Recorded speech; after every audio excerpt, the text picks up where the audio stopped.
The crystal chandelier above me seemed to spin as my husband's words echoed through the grand ballroom. Everyone stopped talking. The orchestra fell silent mid-note. 300 pairs of eyes turned to stare at me standing there in my blue dress, holding my clutch purse with trembling hands. "You're banned from this gala, Simone. Do you hear me?" Preston's voice cut through the silence like ice. "You're an embarrassment to me and everyone here." My heart hammered against my ribs. This couldn't be happening. Not here. Not now. Not in front of all these people. Preston stood 15 feet away, his arm wrapped possessively around Natasha's waist. She wore a tight green dress that hugged every curve, and her smile was pure victory. My husband's colleague. His supposed work friend. The woman he'd sworn was just a professional connection. "Preston, please?" My voice came out smaller than I wanted. "I'm your wife. A wife who doesn't belong in these circles." He gestured around the room at the elegant crowd in their designer clothes, at the ice sculptures and champagne fountains. "Look at you. You can barely hold a conversation with anyone here. You embarrass me every time you open your mouth." Natasha laughed softly, pressing closer to him. "Darling, don't be too harsh. I'm sure she tried her best." The condescension in her tone made my stomach turn. How long had this been going on? How long had they been laughing at me together? "Security." Preston snapped his fingers like I was some unwanted guest who'd crashed the party. "Please escort Mrs. Hayes out of the building." 2 uniformed guards appeared at my sides. Their faces showed pity, but they still gripped my arms gently. "Preston, we need to talk." I tried one more time, my voice breaking. "Please. There's nothing to discuss." He turned away from me, dismissing me completely. "Enjoy your evening, everyone. My apologies for the disruption." The crowd began murmuring again. I caught fragments of conversation as the guards led me toward the exit. "Always knew she didn't fit in. Poor Preston, stuck with someone so ordinary. Natasha is much more his type." Each word was a knife between my ribs. The guards walked me through the massive doors, across the marble lobby, and out into the cool evening air. One of them actually apologized under his breath. The other wouldn't meet my eyes. I stood on the sidewalk in my blue dress, the one I'd spent 2 weeks picking out, the one I thought made me look sophisticated and elegant. The one I'd hoped would make Preston proud. How stupid I'd been. A taxi pulled up and I climbed inside, giving the driver my address through numb lips. As we pulled away, I looked back at the building, at the warm lights glowing from the ballroom windows on the 15th floor. My husband was in there right now, probably holding Natasha close, probably relieved I was gone. The driver tried making small talk but gave up when I didn't respond. I stared out the window, watching the city lights blur past, replaying everything in my mind. Preston and I had been married for 7 years. 7 years of me supporting his career, hosting dinners for his colleagues, editing his presentations late at night, listening to him talk about his ambitions. 7 years of being told I wasn't good enough, wasn't smart enough, wasn't sophisticated enough. 3 weeks ago, I'd hired a private investigator. Preston had been acting strange for months, always on his phone, always working late, always choosing Natasha for projects and business trips. The investigator's report sat in my safe at home, filled with photographs and hotel receipts and text messages that made me sick to read. They'd been having an affair for 2 years. 2 years of lies. 2 years of him coming home to me after being with her. 2 years of her sitting across from me at company dinners, smiling sweetly while sleeping with my husband. The taxi stopped in front of our brownstone in the Upper East Side. I paid the driver and walked up the steps, my heels clicking against the stone. Inside, the house was dark and empty. Preston wouldn't be home until after midnight. He never was on gala nights. I kicked off my shoes and walked to the study, pouring myself a glass of wine with shaking hands. The humiliation burned through me like acid. He'd done that in front of everyone. He'd claimed me, degraded me, thrown me out like garbage. Because he thought I was nothing. Because he thought I had no power. Because he had no idea who I really was. I set down my wine glass and walked to the safe hidden behind the bookshelf. My fingers knew the combination by heart. Inside were documents that Preston had never seen, had never even suspected existed. My grandmother had died when I was 25, leaving me her entire estate. It included stocks, properties, and a 70% ownership stake in Preston's company. The very company where he worked. The very company whose gala he'd just banned me from attending. My grandmother had been a brilliant investor, buying into the tech firm 30 years ago when it was just a startup. As it grew into a billion-dollar corporation, so did her stake. She'd put everything in a trust for me, managed quietly by her lawyers, designed to stay completely private. I'd never told Preston. I'd wanted to know if he loved me for myself, not for money or connections. I'd wanted to believe that our marriage was real, that his feelings were genuine. What a fool I'd been. I pulled out my phone and scrolled through my contacts until I found the number I needed. Gregory Hamilton, chairman of the board of directors. The man Preston reported to. The man who Preston was probably sucking up to right now at the gala. It was time to make a call. My hands were steady now. The humiliation had burned away, leaving something harder behind. Something cold and focused. Preston wanted me gone? He wanted me out of his life? He wanted to parade his mistress around while pretending I didn't exist? He was about to learn a very expensive lesson. I dialed the number. Gregory answered on the second ring. Simone. His voice was warm. He'd always been kind to me at company events, one of the few people who actually talked to me like I mattered. I heard what happened at the gala.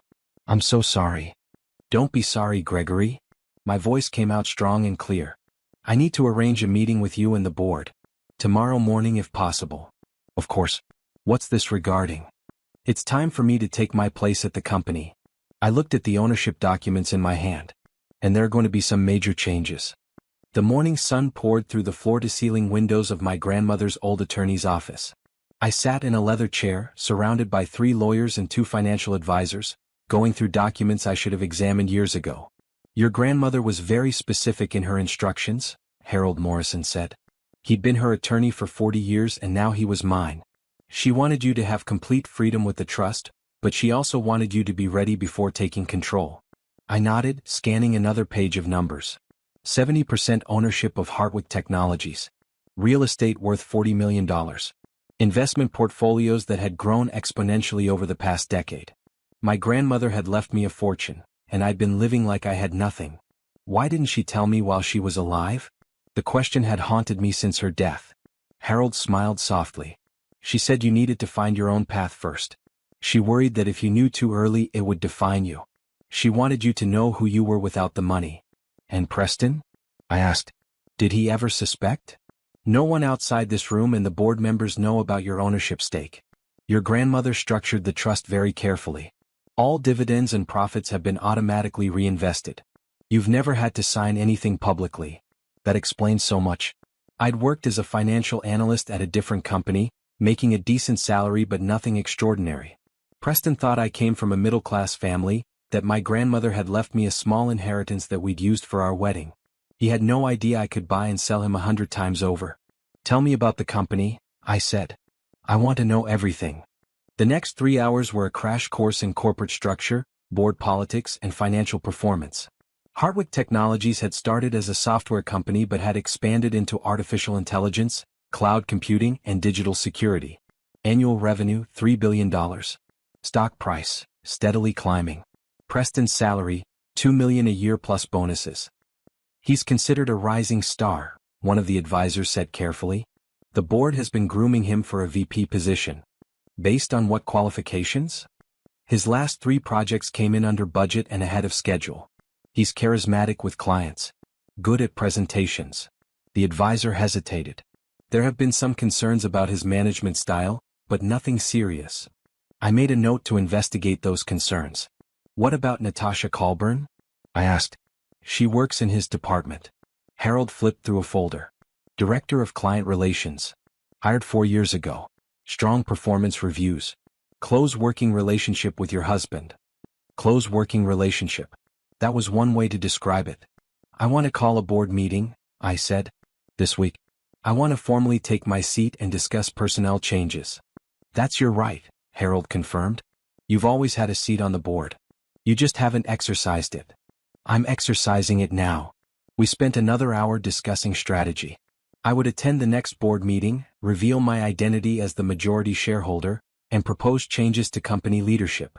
It was all perfectly legal, all perfectly within my rights. Preston couldn't stop me. No one could. By the time I left the office I had a plan. It wasn't just about revenge, though that was part of it. It was about taking control of my own life, of assets that had always been mine, of a future Preston had tried to steal from me. I drove home in my modest sedan, the same car I'd driven for 5 years. Preston always complained about it, saying it was beneath him to be seen in such an ordinary vehicle. He drove a BMW, always the latest model, always in black. Everything about Preston was about appearances. The right clothes, the right car, the right address. When we'd met at a charity fundraiser 8 years ago, I'd been charmed by his confidence, his ambition, his drive. He'd pursued me relentlessly, showering me with attention and promises. I thought it was love. Now I wondered if he'd ever loved me at all, or if I'd just been another accessory, another box to check on his climb to success. The brownstone was still empty when I arrived. Preston hadn't come home last night. I'd gotten a text message at 3 in the morning, stayed at the office. Big project. Don't wait up. The office. Sure. I walked through our home, seeing it differently now. The expensive furniture Preston had insisted on. The artwork he'd chosen to impress visitors. The wine collection he used to show off his sophisticated taste. Everything was his choices, his style. There was nothing of me here anymore. I'd spent 7 years erasing myself bit by bit, trying to fit into the life Preston wanted. Changing how I dressed, how I spoke, what I talked about. Watching endless business news so I could discuss markets at dinner parties. Learning about wine and modern art and classical music, not because I enjoyed them but because Preston said I needed to. I'd lost myself trying to be enough for him. In the bedroom I opened my closet. Conservative suits in gray and navy. Modest dresses in muted colors. Nothing bright, nothing bold. Preston said bold colors made me look cheap. I grabbed a garbage bag from under the sink and started pulling clothes off hangers. Every piece that Preston had commented on, every outfit he'd chosen for me, every item I'd bought to please him went into the bag. 20 minutes later, my closet was half empty. Good. I showered and changed into jeans and a red sweater, one of the few pieces I actually liked. Then I sat down at my laptop and started researching. I pulled up Preston's work history, his project reports, his performance reviews. I read through company financial statements, board meeting minutes, strategic plans. The more I read, the more interested I became. Hartwick Technologies was doing well, but there were opportunities for growth that the current leadership was missing. New markets to explore, innovative products to develop, partnerships to form. My mind raced with possibilities. I'd spent years working in finance, analyzing companies and investments. I knew how businesses operated, how to spot trends and opportunities. I just never applied that knowledge to a company I actually owned. That was about to change. My phone buzzed with a text from Preston. Dinner meeting tonight. Don't wait up again. I deleted the message without responding. Another text came through, this one from Harold. Board meeting scheduled for Friday, 9 a.m. All members confirmed attendance. Your seat is ready. Friday. In 4 days, I would walk into that boardroom and everything would change. I spent the rest of the afternoon preparing. I called my boss at the financial firm where I worked and gave my notice, effective immediately. He was surprised but understanding. I'd been a good employee for 6 years, and he didn't ask questions when I said I needed to pursue other opportunities. Then I called a real estate agent about looking at apartments. I'd need my own place, somewhere that was mine alone. Somewhere Preston had never been, somewhere without memories of betrayal. By evening, I'd accomplished more than I had in months. I felt alive for the first time in years, energized by purpose and direction. Preston came home at 11, reeking of perfume that wasn't mine. He barely looked at me. You're still up? He loosened his tie, heading for the bedroom. We need to talk. Not tonight, Simone. I'm exhausted. When then? He sighed, annoyed. I don't know. This weekend maybe. I have back-to-back meetings all week. Of course you do. He disappeared into the bedroom. I heard the shower turn on. He'd be in there for 20 minutes, washing away evidence of wherever he'd been, whoever he'd been with. I sat in the living room watching the city lights through the window, thinking about Friday. Thinking about how Preston's entire world was about to collapse. He thought I was nothing. He thought I had no power. He thought he could humiliate me and discard me without consequences. He was about to learn how wrong he was. 3 weeks earlier, before the gala, before everything fell apart, I'd been living in a fog of denial. I'd noticed the signs but explained them away. Working late. Secret phone calls. Distracted during dinner. Coming home smelling like unfamiliar perfume. It's just work stress, I'd tell myself. He's busy with the promotion. But denial only lasts so long. It was a Tuesday afternoon when everything changed. I'd left work early with a migraine and came home to an empty house.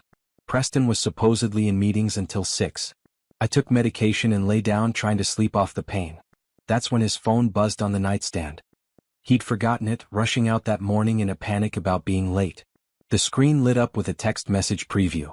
Natasha, last night was perfect. Can't wait until she's finally gone and we can stop hiding. My migraine vanished. I sat up, staring at those words. Can't wait until she's finally gone. Me. They were talking about me. My hands shook as I picked up his phone. I knew his passcode. He'd never bothered changing it, never imagined I'd have a reason to look. The phone unlocked on the second try.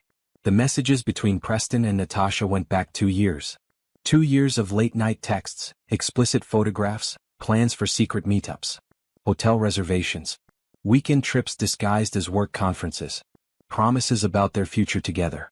I read every single message, nausea building with each one. Preston, Simone is so boring. All she talks about is her boring job and boring hobbies. You're everything she's not. Natasha, when are you going to leave her? I'm tired of waiting. Preston, soon baby. I need to make sure I get my share in the divorce.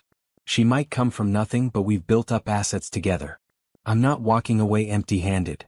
Natasha, her family has money though, right? You said she inherited something. Preston, barely anything. A small trust fund from her grandmother. Nothing like what I'm going to make once I get the VP position. But still it's mine too. Community property. They thought I was poor. They thought I had nothing. They were planning to take half of what we'd built during our marriage and leave me with scraps. I kept reading, my heart turning to stone with each message. Natasha, she looked so pathetic at the office party last week, trying so hard to fit in. Everyone was laughing at her after she left. Preston, I know. It's embarrassing. But once I've secured my position at the company, I'll file for divorce. Can't risk any drama affecting my reputation right now. There were photographs too. The two of them together. In hotel rooms. In her apartment. In places I recognized as business trips where Preston had sworn he was working alone. The worst messages were the ones where they mocked me. My clothes.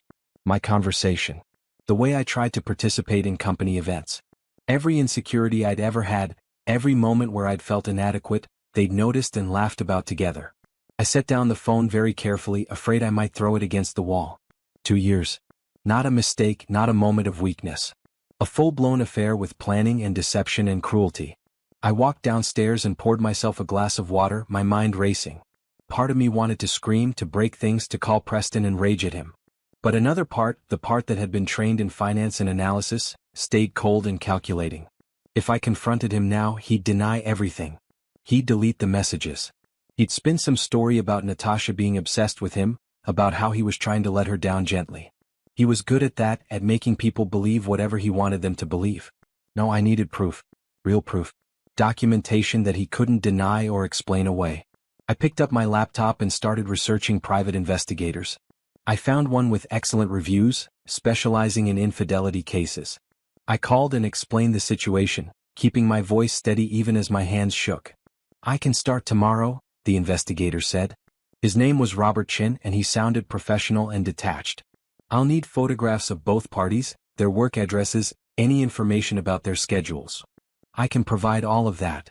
My fee is $5,000 up front, then hourly rates for surveillance. Is that acceptable? Money isn't an issue. The words came out automatically. I'd never said that before, never acknowledged the wealth I had access to. But suddenly it seemed absurd to pretend otherwise. All right then. I'll send over a contract. We'll start surveillance tomorrow morning. I hired him on the spot, using money from an account Preston didn't know about, one connected to my grandmother's trust. For the next 2 weeks, I lived in a strange state of awareness. I knew the truth but couldn't reveal it yet. I watched Preston come and go, listened to his lies, smiled when he kissed my cheek before leaving for his late meetings. Every night, I'd check the secure folder where Robert uploaded his findings. Photographs of Preston and Natasha entering hotels. Credit card receipts for romantic dinners. Video footage of them laughing together, holding hands, kissing in parking garages. The evidence piled up, each piece another nail in the coffin of our marriage. But the worst was yet to come. 1 week before the gala, Robert sent me a final report. It included audio recordings from a conversation Preston and Natasha had over dinner at an expensive restaurant downtown. I sat in my car in a parking lot, earbuds in and pressed play. Preston's voice, the gala is next week. I'm going to ban her from attending. Natasha, are you serious? That's brilliant. Preston, she doesn't belong there anyway. Every time she shows up to these events, I lose credibility. People think I'm weak for staying married to someone so beneath me. Natasha, what if she makes a scene? Preston, She won't. She never does. She'll cry and go home, and everyone will sympathize with me for being stuck with such an embarrassment. Their laughter echoed in my ears. Natasha, and after the gala? Preston, I'll file for divorce. I'll claim she was unstable, maybe hint at mental health issues. That way I can justify the split without looking like the bad guy. My image stays intact. Preston, perfect timing too. The board is announcing the new VP position right after the gala. Once I have that locked down, nothing can touch me. I sat in that parking lot for an hour, listening to that recording over and over. They planned it all so carefully. The public humiliation, the divorce, the lies they'd tell to protect Preston's reputation. They thought they had everything figured out. They thought I had no options, no power, no way to fight back. That night, I went home and called Harold Morrison for the first time in 7 years. I told him I needed to discuss my grandmother's trust, that I was ready to take control. It's about time, he'd said gently. Your grandmother would be proud. I spent the next week preparing, gathering documents, meeting with lawyers and accountants. Preston was too busy with gala preparations to notice anything unusual. He barely spoke to me except to criticize my clothes or tell me his schedule. The night of the gala, I'd planned to attend anyway. I'd worn my blue dress, styled my hair, convinced myself that maybe if I showed up looking nice, Preston would remember why he'd married me. How stupid that seemed now. Standing on that ballroom floor, listening to him ban me in front of everyone, I'd felt the last bit of my old self die. The Simone who tried to please him, who bent herself into shapes to fit his expectations, who believed love could survive anything. That Simone was gone. In her place was someone harder, someone who understood that sometimes people don't deserve second chances. Someone who knew the value of what she had and wasn't going to let anyone take it away. Preston and Natasha thought they'd won. They thought the gala was their victory, the beginning of their new life together. They had no idea that their world was about to end, and mine was about to begin. The morning after the gala, I woke up with perfect clarity. No more tears, no more doubt. Just cold, calculated determination. I'd scheduled an emergency meeting with Harold and 2 other attorneys from his firm. We met at a private dining room in a hotel downtown, away from anywhere Preston might accidentally see us. I want to do this right, I told them, spreading out documents across the table. No loopholes, no mistakes. When I move, I want it to be decisive. Harold nodded approvingly. Let's start with your position at the company. We spent 3 hours going over every detail. As the majority shareholder, I had the right to call board meetings, vote on personnel decisions, and make changes to company leadership. My grandmother's trust documents gave me complete control, no restrictions. The board meets quarterly, Harold explained. But as majority shareholder, you can call special meetings whenever needed. I want one this Friday. That's fast. It needs to be. The other attorney, Patricia Flores, pulled out her laptop. Let's talk about the divorce. Texas is a community property state, which means assets acquired during marriage are split 50-50. However, inheritance and trust funds are separate property. Preston has no claim to your grandmother's estate. What about our house? I asked. Bought with your trust fund money, though Preston doesn't know that. It's yours. Same with the joint accounts. Most of that money came from your income and trust distributions. I'd been careful over the years, keeping detailed records of every deposit, every transaction. I told myself it was just good financial planning. Now I saw it was protection I'd needed all along. He'll fight this, Patricia warned. Men like Preston don't go down easy. He'll claim he deserves compensation for emotional distress, for damage to his reputation, anything he can think of. Let him try. My voice was steady. I have proof of his affair. 2 years of documented infidelity. Text messages, photographs, hotel receipts. In Texas, that matters. Harold smiled grimly. It certainly does. Infidelity can affect property division, especially when the cheating spouse spent marital funds on the affair. Every dinner, every hotel room, every gift he bought her with your joint money counts. I want him to get nothing, I said flatly. Not the house, not the savings, nothing. I want him to walk away with exactly what he brought to this marriage. His salary, Patricia calculated, typing rapidly. His 401k. His car if it's titled in his name. Everything else we can argue is separate property or was spent on the affair. What about the company? I asked. He has stock options. Unvested options can be divided. But if he's terminated for cause before they vest. Harold raised an eyebrow. They're worthless, I finished. Exactly. We moved on to the gala. I explained what had happened, how Preston had publicly humiliated me, had me removed by security. Harold took notes, his expression darkening. That works in our favor, he said. Public humiliation, emotional distress. We can use that. Especially since he did it while carrying on an affair with a coworker. The board won't like that either. Bad for company image. Patricia handed me a file. This is a draft of divorce papers. We can file immediately if you want.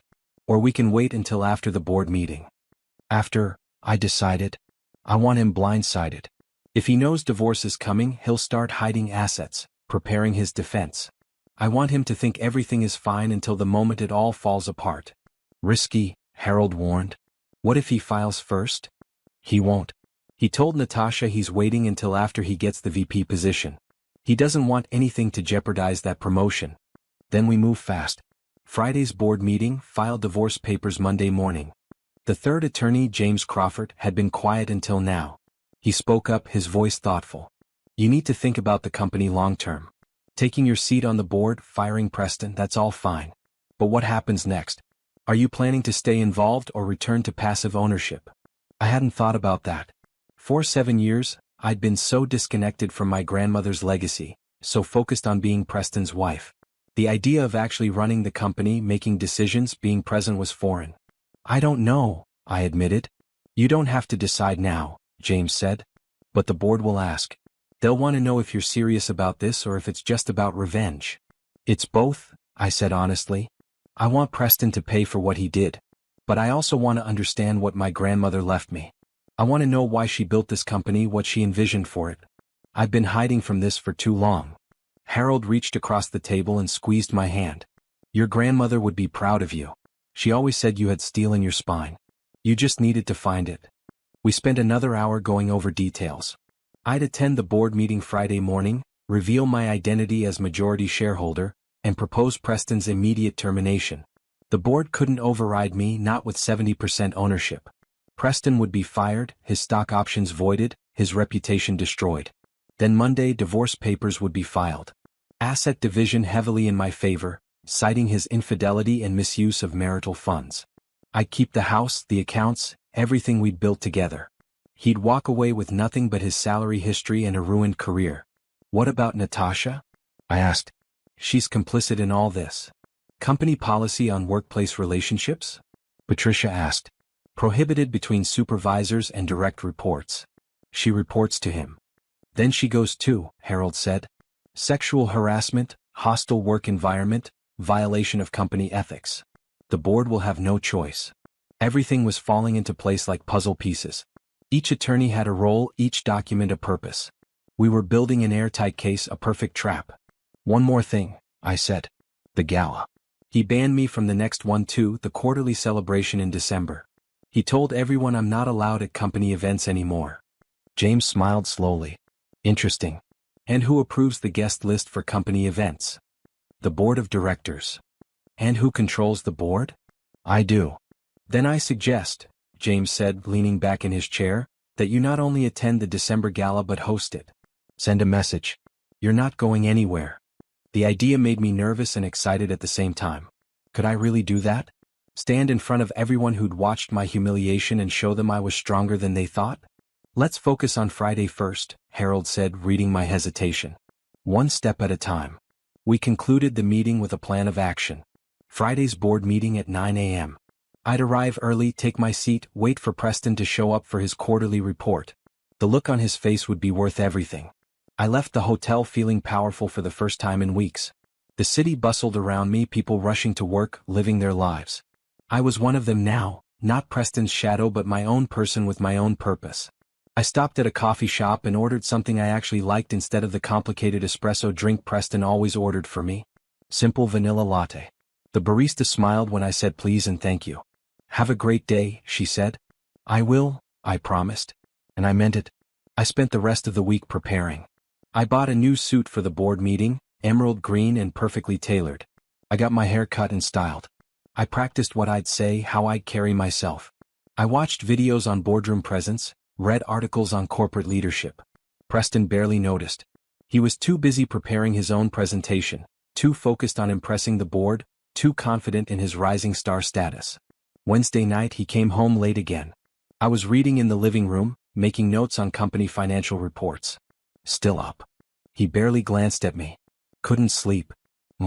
He poured himself scotch, loosened his tie. Big meeting Friday. The board is going to love my quarterly numbers. I'm sure they will. Department exceeded targets by 20%. I'm basically guaranteed the VP slot now. He swirled his drink, smiled to himself. Everything's finally coming together. I looked at him, really looked at him. Handsome in a conventional way, tall and fit and well-dressed. But there was cruelty in his eyes, selfishness in his smile. How had I never seen it before? What are you staring at? He frowned. Nothing. Just thinking. Well, think quieter. I need to focus. He disappeared into his study with his drink and laptop. I heard him on the phone a few minutes later, voice low and intimate. Talking to Natasha probably. Planning their future together. Let them plan. Let them dream. Friday morning, all those dreams would die and I'd be standing in the ashes, ready to build something new. Thursday arrived bright and cold. I woke before dawn, too restless to sleep. Preston's side of the bed was empty again. He'd stayed out all night, probably at Natasha's apartment, celebrating his upcoming victory. I showered and dressed in comfortable clothes, then sat at the kitchen table with coffee and my laptop. The board meeting was in 24 hours. Everything was ready, but I needed to go over it one more time. Harold had sent me the agenda. Preston was scheduled to present his quarterly report at 9:30, right after routine business. The board would praise his numbers, discuss his promotion, pat him on the back for being such a valuable asset. Then I'd stand up. I'd introduce myself as Simone Hayes, majority shareholder, granddaughter of the company's founding investor. I'd take my seat at the head of the table. And I'd call for a vote on Preston's immediate termination. My hands shook slightly as I typed out my speech. I needed it to be perfect. Professional, not emotional. Businesslike, not vindictive. I'd present the facts. Preston's affair with a direct report, violation of company ethics, misuse of company resources for personal affairs, damage to company reputation. The board would have no choice but to vote in favor. I practiced the speech out loud, timing it, adjusting the phrasing. Too aggressive in one part. Too passive in another. Finding the right balance was difficult. I wanted to project strength without seeming vengeful, confidence without arrogance. By 10 a.m., I'd refined it to 2 minutes of clear, direct statements. No emotion, just facts. That's what the board would respect. My phone rang. Patricia Flores. Morning, she said. Just confirming everything for tomorrow. You're set to arrive at headquarters at 8:30. Harold will meet you in the lobby. Security has been notified to give you building access. What about Preston? He has no idea. As far as he knows, it's a routine quarterly board meeting. He'll walk in expecting applause and walk out unemployed. Something in my chest tightened. Was I really doing this? Destroying his career, his reputation, everything he'd worked for? Then I remembered the gala. Remembered him calling me an embarrassment in front of 300 people. Remembered 2 years of lies and betrayal. Remembered every cruel message he'd sent Natasha about me. Good, I said firmly. He deserves it. After the board meeting, take the rest of the day for yourself. Monday morning we file divorce papers. By Monday afternoon he'll be served. Things will get messy after that. I'm ready. Are you though? Patricia's voice softened. I've seen a lot of divorces, Simone. Even when people think they're ready, the reality can be overwhelming. Especially with someone like Preston who won't go quietly. I have to be ready. I don't have another choice. You always have choices. You could forgive him, work things out, go to counseling. No. The word came out hard and final. He made his choices. He chose to lie, to cheat, to humiliate me. He chose Natasha over our marriage. I'm just choosing myself now. All right then. Call me after the meeting. We'll strategize next steps. After we hung up, I sat staring at my reflection in the dark laptop screen. Did I look different? I felt different. Stronger. Harder. Less willing to bend. I spent the afternoon shopping. Not for anything necessary, just for the pleasure of it. I walked through department stores trying on clothes I actually liked instead of clothes Preston approved of. Bright colors, fun patterns, styles that made me feel good. I bought a maroon dress for no reason except it made me smile. I bought red heels because I'd always wanted a pair. I bought a leather jacket because Preston hated leather jackets, said they looked cheap. Everything went on my credit card, the one connected to my trust fund. Money I'd never spent freely before because I'd been pretending to be something I wasn't. The saleswoman at the boutique was friendly and chatty. Special occasion? You could say that. I examined myself in the mirror, holding up the maroon dress. New beginning. Those are the best kind of occasions. She smiled. You look beautiful, by the way. That color is perfect on you. When was the last time someone had complimented me? I couldn't remember. Preston certainly never did. Any praise from him came with conditions or criticism attached. I bought everything and drove home feeling lighter than I had in years. Preston finally appeared at 6 p.m., walking in like he owned the place. Which, ironically, he didn't. The brownstone was mine, bought with my money, titled in my name. Another fact he didn't know. Where were you last night? I asked, not because I cared but because I wanted to hear what lie he'd tell. Office. Fell asleep at my desk working on the presentation. He didn't even look guilty. The lie came so easily. Where's dinner? I haven't made anything. Simone. He sighed, annoyed. You know I have a huge day tomorrow. The least you could do is have a meal ready. Order takeout. I turned back to my laptop. He stared at me, surprised. I never talked back, never refused his requests. Good little Simone always made dinner, always kept the house perfect, always accommodated his needs. What's wrong with you? He demanded. Nothing. I'm just busy. Busy with what? You don't even have a job anymore. I'd forgotten I hadn't told him about quitting. I resigned last week. You what? His face turned red. Why would you do that without discussing it with me? I don't need to discuss my career decisions with you. We're married. Everything you do affects me. What are you going to do now? Sit at home all day spending my money? My money, I thought. Every penny in our accounts, every piece of furniture, every luxury he enjoyed came from my trust fund. But I didn't say that. Not yet. I'm figuring things out. I kept my voice calm. Don't worry about me. He opened his mouth to argue, then apparently decided it wasn't worth it. Fine. Whatever. I'll order Chinese. He pulled out his phone, already dismissing me. I watched him place the order, watched him pour himself wine, watched him settle on the couch with his laptop. This was my husband. This stranger who treated me like an inconvenience, who couldn't even pretend to care about my life. Tomorrow he'd learn exactly what a mistake that was. We ate dinner in silence, Chinese takeout from containers. Preston scrolled through his phone, probably texting Natasha. I read through company reports, memorizing key numbers and facts. What are you reading? He asked at one point. Just research. Not a lie. Financial stuff. Boring. He went back to his phone. After dinner, I excused myself and went upstairs. I laid out my green suit, polished my shoes, organized my briefcase. Documents, notes, evidence. Everything I'd need. I took a long bath, washing away the old Simone. The one who tried so hard. The one who believed love could overcome anything. The one who thought she had to earn her place in the world. That Simone had been useful once. She taught me patience, observation, how to read people. But she'd also been weak, willing to accept scraps instead of demanding respect. I wasn't her anymore. In bed, I lay awake for hours, listening to Preston snore beside me. This was probably the last night we'd share this room. By next week I'd be moved out, starting fresh somewhere new. The thought should have made me sad. 7 years of marriage ending. 7 years of history, memories, shared moments. There had been good times, hadn't there? Early in our relationship, before everything soured. Days when he'd made me laugh, nights when we'd talked for hours, moments when I'd believed we had a future together. Or maybe those had been illusions too. Maybe I'd been so desperate to be loved that I'd convinced myself his attention meant something real. Either way, it didn't matter anymore. Tomorrow everything changed. Tomorrow Preston would learn that the embarrassing wife he'd tried to discard was actually the person who held all the power. And I couldn't wait to see his face when he realized it. Friday morning arrived with perfect clarity. I woke at 6, showered, and dressed carefully in my emerald green suit. The fabric was expensive, the cut flawless. I looked professional, powerful, nothing like the woman Preston had humiliated at the gala. I straightened my shoulders and practiced my boardroom voice.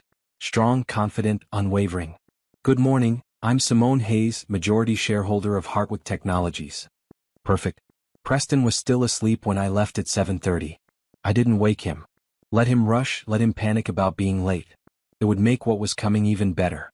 Harold met me in the lobby at 8:30 exactly. Ready? More than ready. We rode the elevator to the executive floor.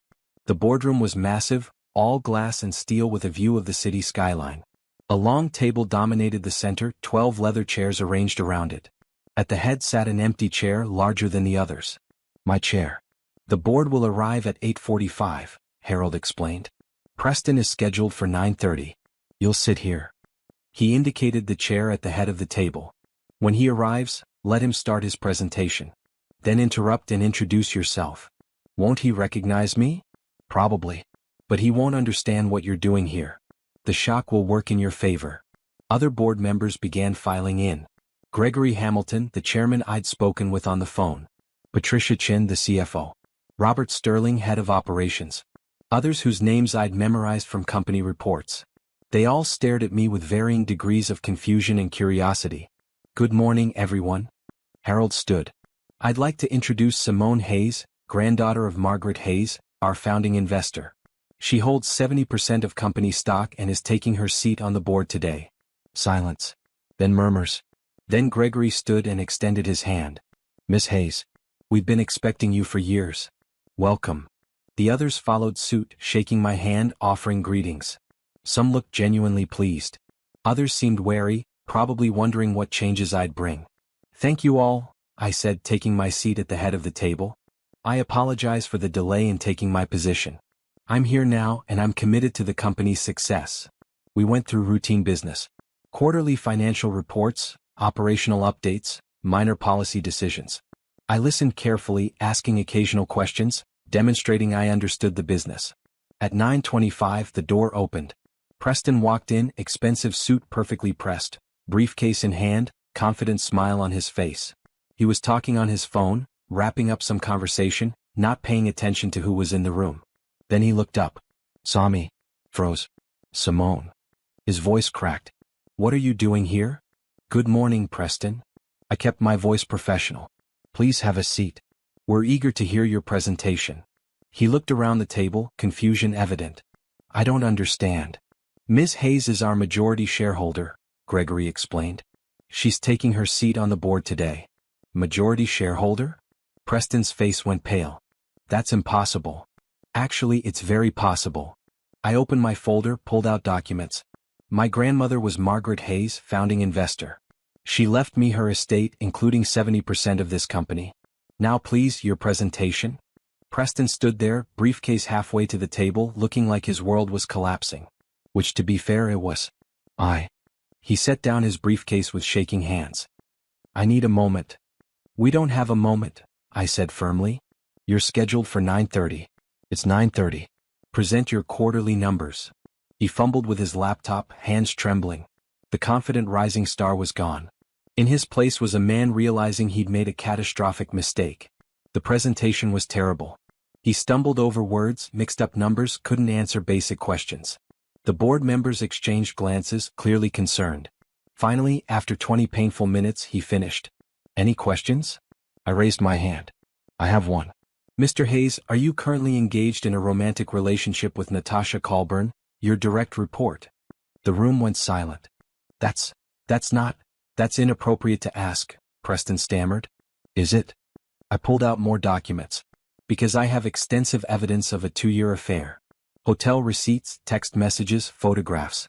All documented by a private investigator. I slid copies across the table. Board members picked them up, scanning the contents. Faces grew grim. This is a clear violation of company policy, Patricia Chin said. Relationships between supervisors and direct reports are strictly forbidden. Furthermore, I continued, during this affair Mr. Hayes used company credit cards for personal expenses. Dinners, hotel rooms, gifts. Misuse of company funds. That's not true, Preston protested weakly. It's all here. I gestured to the documents.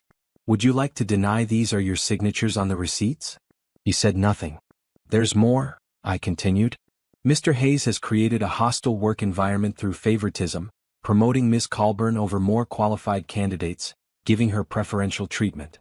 Multiple employees have filed complaints that were never properly addressed. Gregory looked at Preston with disappointment. Is this true? We can explain. There's nothing to explain. I stood, commanding the room.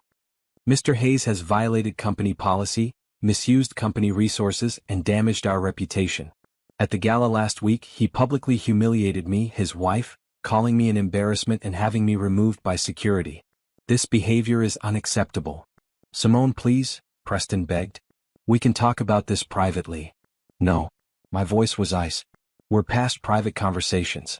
You've spent 2 years lying to me, mocking me, planning to divorce me the moment you got your promotion. Did you really think I wouldn't find out?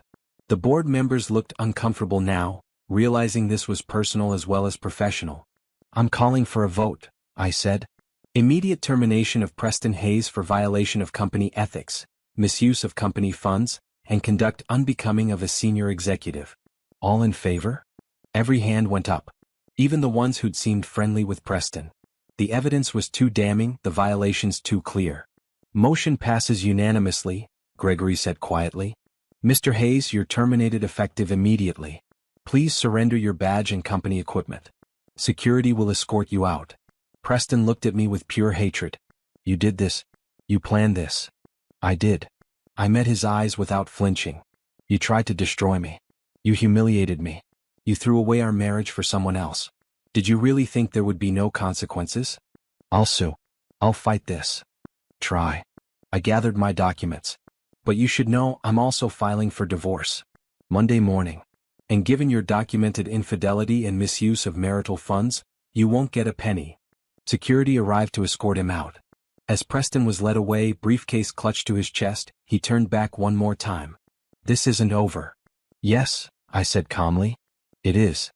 The door closed behind him. The boardroom was silent. Gregory cleared his throat.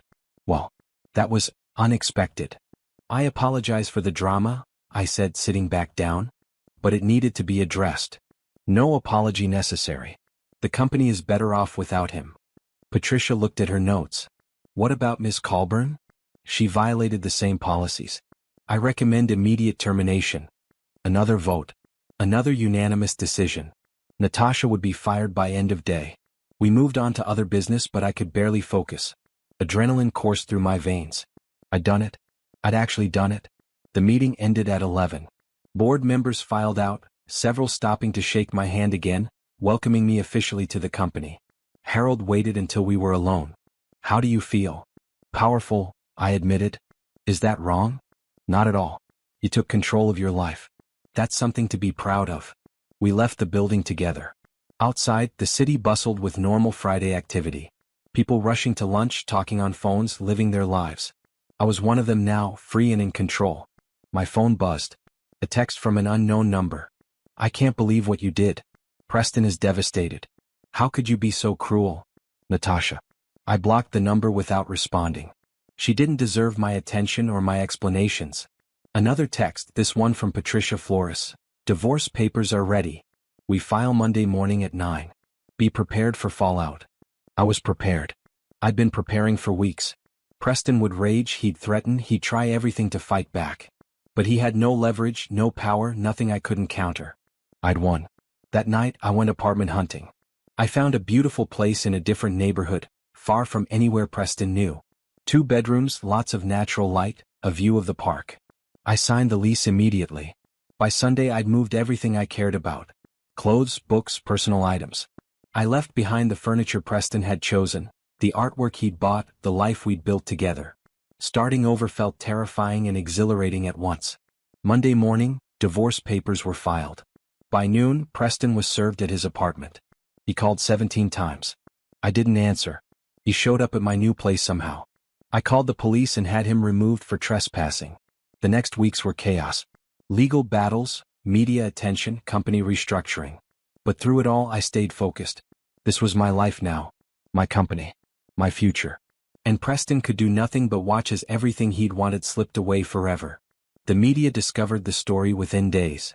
Rising tech executive fired after affair exposed by wife who owns the company, read one headline.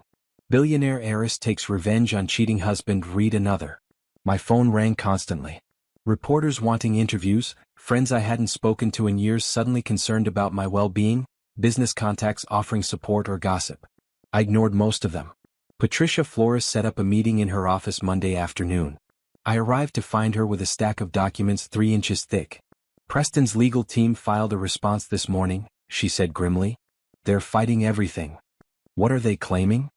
That you entrapped him, that the termination was wrongful, that he deserves compensation for damage to his reputation and career. They're also claiming the prenuptial agreement is invalid. I blinked. What prenuptial agreement? Patricia slid a document across the desk. The one you signed before your wedding. I scanned the pages, my grandmother's signature at the bottom.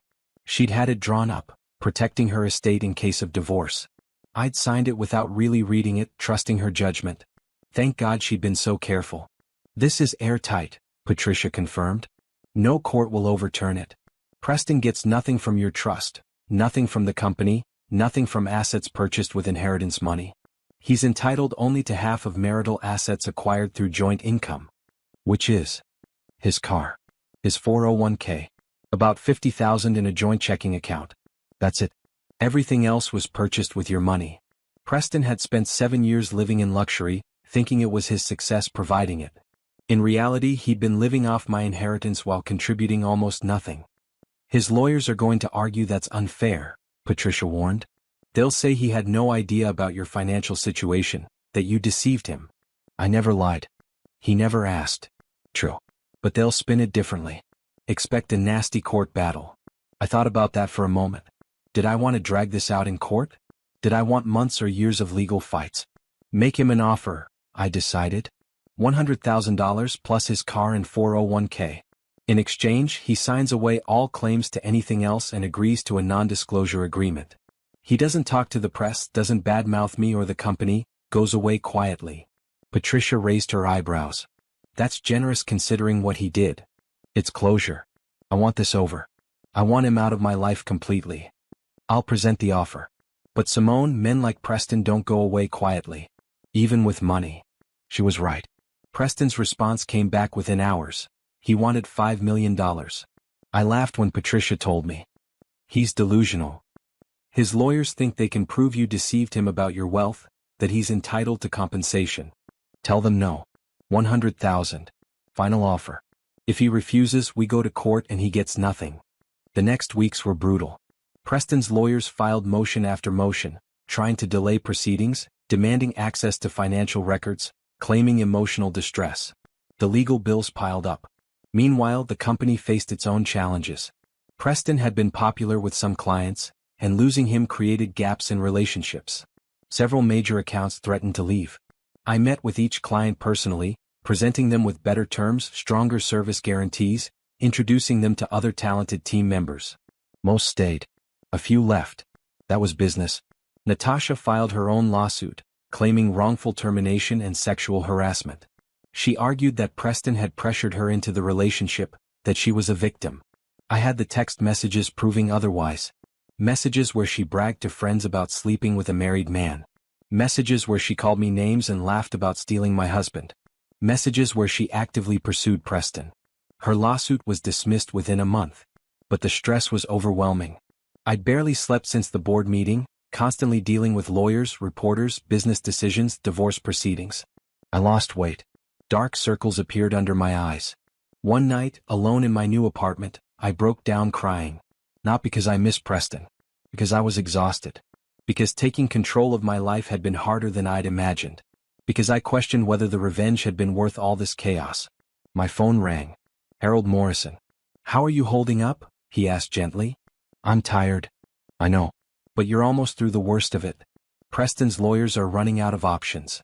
The prenuptial agreement holds. His claims have no merit. This will be over soon. When? Another month, maybe 2. Then you can truly move forward. 2 months felt like forever. Your grandmother went through something similar, Harold said. When she divorced your grandfather. He tried to take everything, claimed she'd been a terrible wife, dragged her through the courts for years. But she survived. She built an empire. And she wanted you to have the strength to do the same. Did she ever regret leaving him? Not once. She said it was the best decision she ever made. It freed her to become who she was meant to be. After we hung up, I sat looking out at the city lights. My grandmother had survived this. She'd come through the other side stronger, more successful, more herself. I could do the same. I started taking better care of myself. Sleeping regular hours. Eating proper meals. Exercise. Therapy to process everything I'd been through. Slowly I felt stronger. Work became my focus. I attended board meetings regularly, learning the business from the inside out. I met with department heads, toured facilities, talked to employees. The company was fascinating once I understood how it worked. I also discovered problems Preston had hidden. Projects over budget. Clients unhappy with service. Employees dealing with harassment or discrimination. Issues that had been swept under the rug to protect certain people's reputations. I addressed each one systematically. Bad managers were replaced. Policies were updated. A whistleblower hotline was established. Things improved slowly but steadily. 3 months after the board meeting, Preston's lawyers finally accepted defeat. He signed the settlement agreement. $100,000, his car, his 401k, and complete separation from me and the company. In exchange, he agreed to the non-disclosure agreement and released all other claims. The divorce was finalized on a Tuesday morning in November. I sat in the courtroom watching the judge sign the papers, feeling nothing. No sadness, no anger, no regret. Just relief that it was over. Preston wasn't there. His lawyer represented him. I never saw him again after that day in the boardroom. Walking out of the courthouse, Patricia beside me, I felt like I could breathe properly for the first time in months. "How does it feel?" she asked. "Like freedom." That weekend, I celebrated with a quiet dinner alone in my apartment. I cooked my favorite meal, opened a bottle of wine, toasted to new beginnings. My life was my own now. My company, my money, my choices. No one to please but myself. No one to answer to but myself. Preston had tried to make me small, to convince me I was nothing without him. He'd failed. I was everything I'd always been, just finally able to see it clearly. The divorce may have been finalized, but Preston wasn't done fighting. He filed an appeal, claiming the settlement was coerced. His new lawyers argued that he'd been under emotional duress when he signed. "This is ridiculous," I told Patricia over the phone. He had legal representation. He negotiated every term. "I know. The appeal will be dismissed. But it takes time. More time. More lawyers. More money spent on a man who refused to accept reality." The appeal hearing was scheduled for January. I'd have to face Preston in court, the first time I'd seen him since the board meeting. I prepared carefully, dressing in a professional maroon suit, reviewing all documents with Patricia beforehand. We arrived at the courthouse early, taking seats at the plaintiff's table. Preston walked in 20 minutes later. He looked terrible. Thinner, older, defeated. His expensive suit hung loose on his frame. Dark circles shadowed his eyes. Part of me felt pity. This man had been my husband. I'd loved him once, believed in him, built a life with him. Seeing him broken was harder than I'd expected. Then I remembered the gala. Remembered every cruel word, every lie, every moment he'd made me feel worthless. The pity faded. His lawyer presented their case. They argued emotional manipulation, undue influence, that I'd used my position of power to force an unfair settlement. They painted me as a vindictive ex-wife who destroyed Preston's life for revenge. Patricia dismantled their arguments methodically. She presented the prenuptial agreement. She showed evidence of Preston's affair. She demonstrated that the settlement was actually generous considering his infidelity and misuse of marital funds. "Mr. Hayes cheated on his wife for 2 years, Patricia told the judge. He publicly humiliated her. He misused company resources. He violated workplace ethics. The settlement he agreed to was more than fair. This appeal is simply an attempt to avoid consequences for his own actions." The judge reviewed all documents carefully. Then he looked at Preston. "Mr. Hayes, did you have legal representation when you signed this settlement?" "Yes, Your Honor." "Did anyone threaten or coerce you into signing?" "Not directly, but—" "Yes or no, Mr. Hayes?" Preston hesitated. "No." "Then I see no grounds for appeal. The settlement was negotiated fairly with both parties represented by counsel. Your appeal is denied." The gavel came down. Final. Preston slumped in his chair. His lawyer whispered something, but Preston just shook his head. As we left the courtroom, Preston called out, "Simone, wait." I stopped, against my better judgment. Patricia tensed beside me. "What do you want, Preston?" He looked at me with something like desperation. "I'm sorry. For everything. I was stupid and selfish and cruel. I don't expect forgiveness, but I need you to know I regret it." I studied his face, looking for signs of manipulation. But he seemed genuine. Broken but genuine. "Thank you for saying that," I replied carefully. "But it doesn't change anything." "I know. I lost everything. My job, my reputation, my marriage. I'm working at a mid-level marketing firm now, making a quarter of what I used to earn. I can't get hired anywhere good because of what happened. That's not my problem, Preston. I know it's not. I just want you to understand that I'm paying for what I did. Good. The word came out harder than I intended. You should pay. You hurt me. You betrayed me. You tried to destroy me. The fact that it backfired doesn't make you a victim. I'm not claiming to be a victim. I'm sorry. Patricia touched my arm. We should go. As we walked away, I heard Preston call out one more time. For what it's worth, you're doing amazing things with the company. My mom sent me an article about the new initiatives you're launching. You're a better CEO than I ever would have been. I didn't respond. Didn't turn around. Just kept walking. Outside the courthouse, Patricia asked if I was okay. I'm fine. He doesn't get to make me feel guilty for his failures. Good. Because this is finally over. No more appeals, no more lawsuits, no more Preston. She was right. The legal chapter of this nightmare was closed. I could move forward completely now. Back at the office, I dove into work. The company was growing under my leadership. I'd restructured several departments, launched new products, expanded into international markets. Revenue was up 15% from last quarter. Board meetings that had once intimidated me now felt comfortable. I knew the business inside out, understood the challenges and opportunities, could make informed decisions with confidence. But the best part was the culture change. I'd implemented strict harassment policies, created mentorship programs for young employees, established diversity initiatives. The workplace was becoming somewhere people actually wanted to work.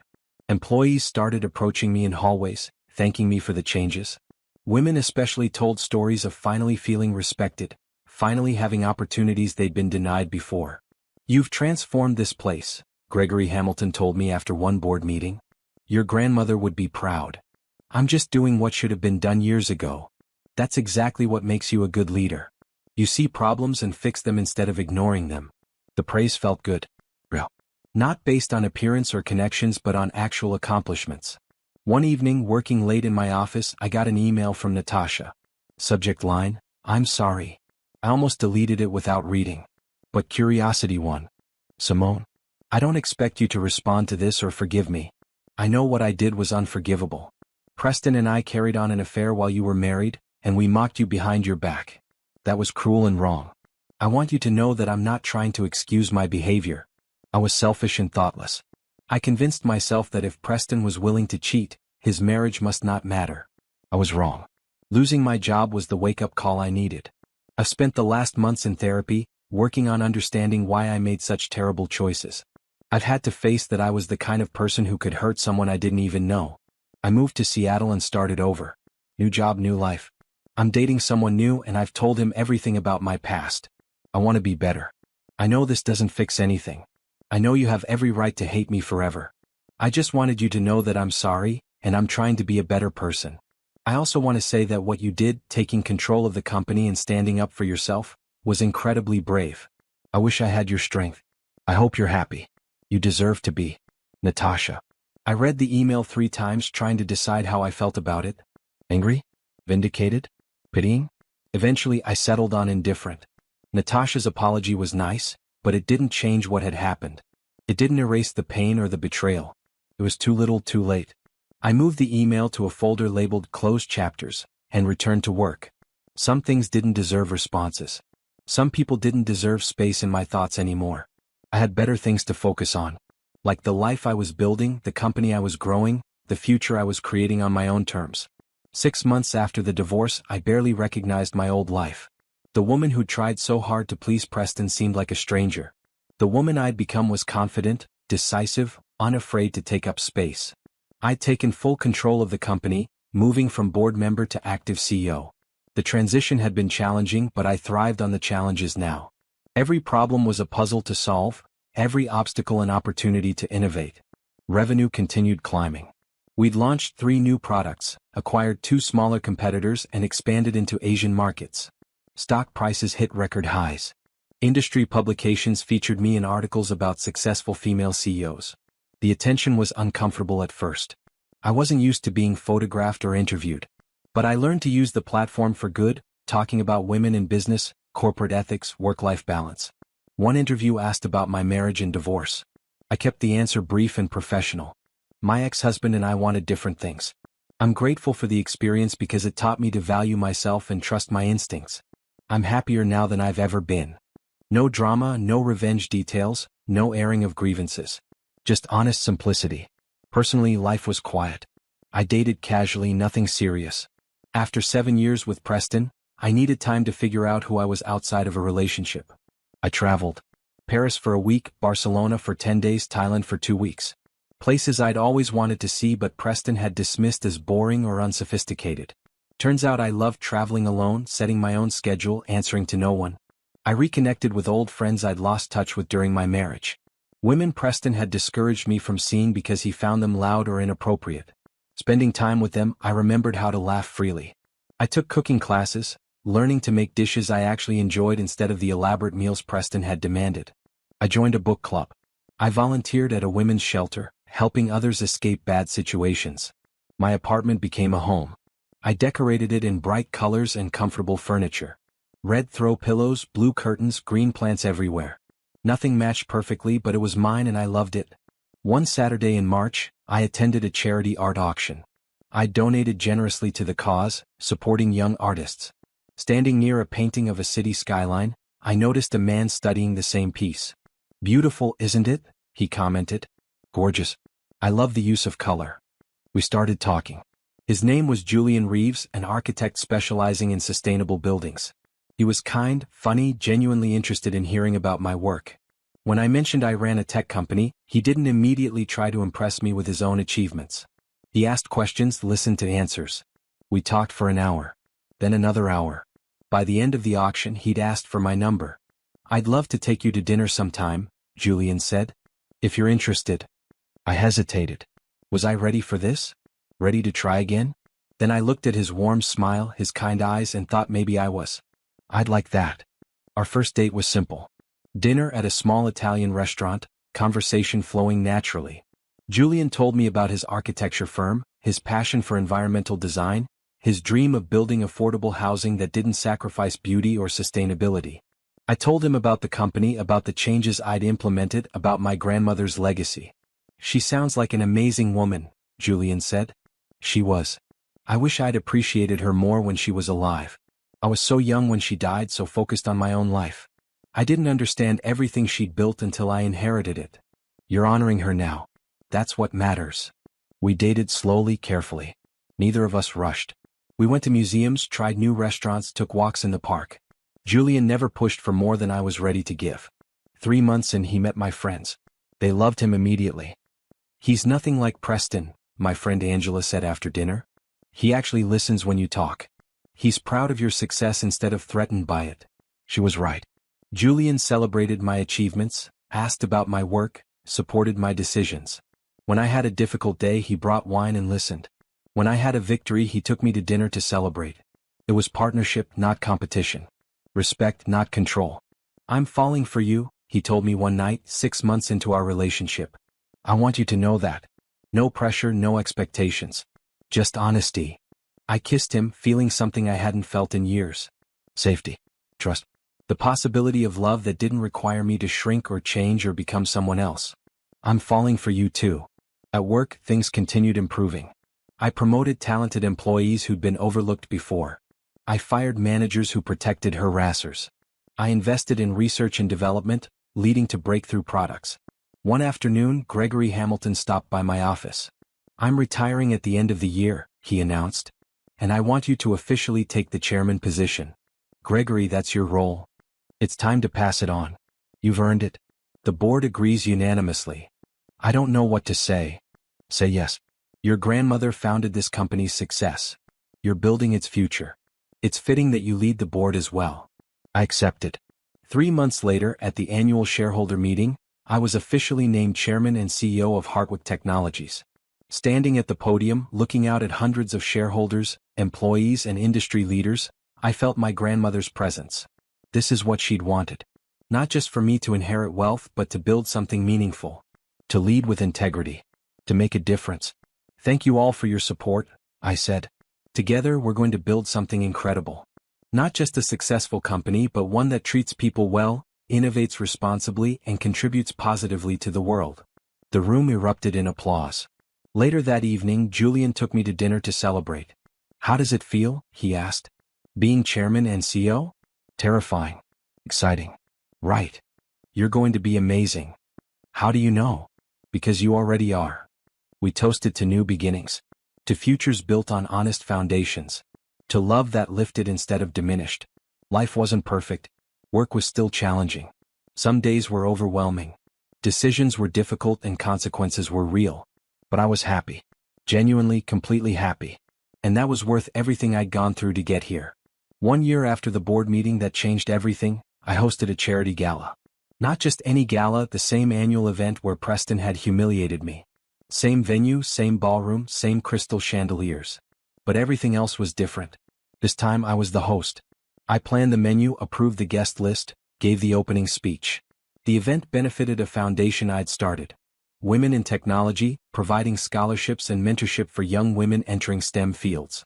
Standing backstage before my entrance, I smoothed my red gown and took a deep breath. Julian appeared beside me, handsome in his tuxedo. Ready? He asked, offering his arm. More than ready. We entered the ballroom together. 300 guests turned to watch, applauding as we walked to the center. The same people who'd witnessed my humiliation now cheered my success. I stepped to the microphone. Good evening, everyone. Thank you for being here tonight. A year ago, I stood in this room feeling small and powerless. Tonight, I stand here as chairman and CEO of Hartwick Technologies, surrounded by people who've supported my journey. I looked around at familiar faces. Board members, employees, clients, friends. Gregory Hamilton smiling proudly. Patricia Chin nodding encouragement. Angela and my other friends dressed in their finest. This foundation is close to my heart because I know what it's like to doubt yourself, to feel like you don't belong in certain spaces. My grandmother taught me that women belong everywhere, especially in places where we've been told we don't fit. More applause. Tonight, we're awarding 15 scholarships to exceptional young women. Each one will receive full tuition for their undergraduate degree, plus mentorship from successful women in technology. Because the future needs their brilliance, their innovation, their unique perspectives. The scholarship recipients came on stage. 15 brilliant young women from diverse backgrounds, all passionate about technology, all ready to change the world. Watching their faces light up as they received their awards, I felt my grandmother's legacy living on. After the formal program, the evening became celebration. Orchestra music, dancing, conversations flowing. I moved through the crowd, feeling comfortable in a way I never had before at these events. Simone. A familiar voice. I turned to find Preston's former colleague, Michael Chin, who'd been at that fateful board meeting. Michael. Good to see you. You too. Listen, I wanted to apologize. I was friends with Preston. I didn't speak up when I should have, when I saw warning signs of what he was doing. You couldn't have known everything. Maybe not. But I could have been kinder to you. You always seemed nice at these events and I dismissed you like everyone else did. That was wrong. Thank you for saying that. Also, the company is so much better under your leadership. Morale is higher. Innovation is thriving. You're doing incredible things. We talked for a few more minutes before he excused himself. Similar conversations happened throughout the night. People apologizing, people complimenting, people treating me with respect I'd never received before. The difference wasn't them. It was me. I'd stopped trying to earn approval and started demanding respect.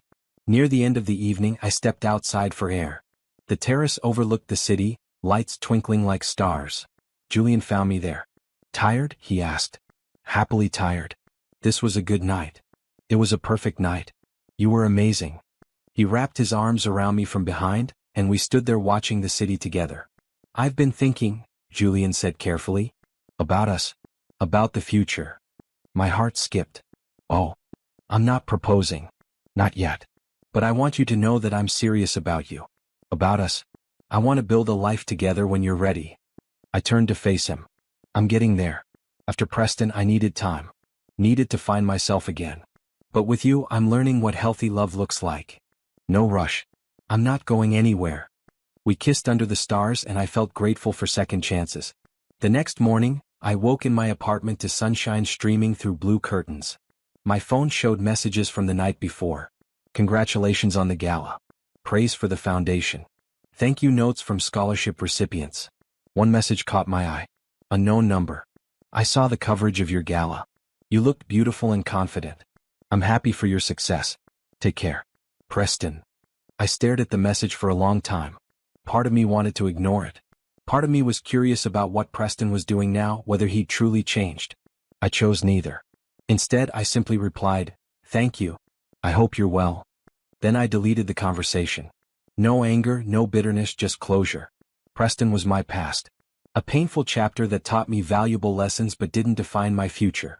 I got up, made coffee, and reviewed my schedule. Board meeting Tuesday. Product launch Thursday. Interview with Forbes magazine next week. My life was full, purposeful, mine. At the office Monday morning, I found flowers on my desk. Red roses with a note from Julian, "Proud of you always." I smiled and got to work. The company continued growing. By year-end, we'd increased revenue by 40%, launched 5 new products, and employed 200 more people. My leadership style emphasized collaboration, ethics, and innovation. Industry publications named me CEO of the Year. Business schools invited me to speak. Young women wrote letters asking for advice. I answered as many as I could, sharing lessons I'd learned. Know your worth. Don't shrink to fit someone else's expectations. Build something meaningful. Treat people well. Success means nothing if you compromise your integrity for it. My foundation expanded. From 15 scholarships the first year, we grew to 50 the second year. Hundreds of young women applied, each one brilliant and deserving. Selecting recipients was difficult. I wanted to help them all. So we expanded again, adding mentorship programs, networking events, internship opportunities. Creating a community where women supported women. One Saturday afternoon, I visited my grandmother's grave. I hadn't been there since the funeral 8 years ago. Standing at her headstone, I finally understood what she tried to teach me. "Thank you," I said softly, "for believing in me. For protecting me even after you were gone. For teaching me that strength comes from within, not from other people's approval." I told her about the company, about the foundation, about Julian. About how I'd finally become the woman she'd hoped I'd be. The wind rustled through the trees. Somewhere I felt her smiling. Life wasn't perfect. Some days were still hard. Running a company meant difficult decisions, disappointing people, facing criticism. Dating Julian meant working through trust issues, learning to be vulnerable again. But the challenges felt meaningful now. I was building something real, something valuable. I was loved by someone who saw me clearly and chose me anyway. I was making a difference for young women who needed support. 2 years after that fateful board meeting, Julian proposed. Simple and perfect, just us on a beach watching the sunset. "Will you marry me?" he asked, holding a ring that was beautiful without being ostentatious. "Yes," I said, certain in a way I'd never been with Preston. We got married 6 months later. Small ceremony, close friends and family only. I wore a blue dress, not white. We wrote our own vows, promising partnership and respect and honesty. Standing there, holding Julian's hands, I felt complete. Not because marriage completed me, but because I'd completed myself first. I'd found my strength, my purpose, my voice. Everything that came after was extra joy, not validation I needed. At the reception, Angela gave a toast. I've known Simone for 15 years. I watched her lose herself in her first marriage, trying to be what someone else wanted.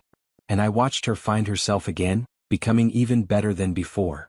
Simone, you're proof that it's never too late to reclaim your life. Julian, you're the luckiest man alive.